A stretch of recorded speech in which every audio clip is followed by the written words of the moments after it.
Всем привет! Очередная партия заказных ножей. Нет, не вся заказная. Так, начнем с первого. Это ивенкийский, как я их называю. Ножны все то же самое. Деревянный вкладыш, кожа, подвес свободный. И сам ножик. Он без дола. Здесь немножко кованину оставил. Больстер. Рукоять капклена. Он большой, 170. Да, 170. Рукоять 140. Такой вот. Этот поедет в город Якутск. Так, вот еще есть один без дола. А здесь Х12МФ сталь. Это якутский. Без дола. Это свободный ножик. Сталь Х12МФ. Капклена. У него длина 140. По ширине где-то 26-27. И по толщине тоже 4. 3,5 конусом. Это свободный ножик. Этот никуда пока не едет. Так, второй. Тоже ивенкийский.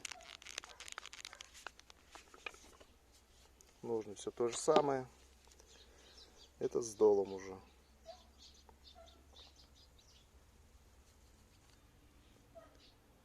Здесь АН 690, больстер латунь, капклена тоже. Он 160 миллиметров, 157, 160. Этот едет Хабаровск, да, город Хабаровск. Это все сейчас на почту. Не, пока так оставим.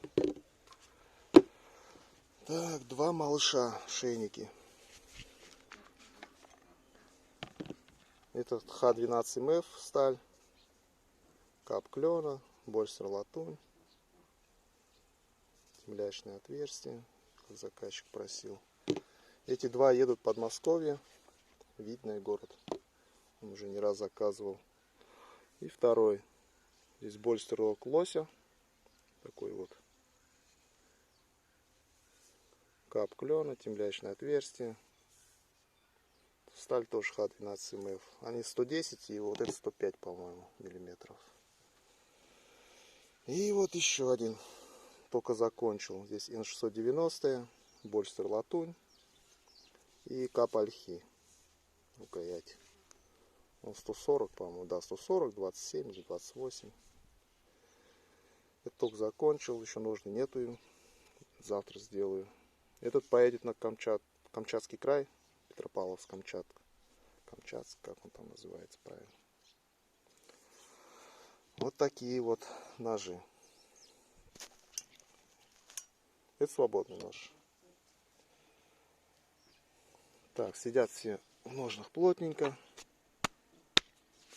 Сами не вывалится. Да, при получении его просто надо покрутить до щелчка, пока он не щелкнет. Потом можно вытаскивать. А то залипают они. Ну, новые еще. Ну все, всем пока. До новых встреч.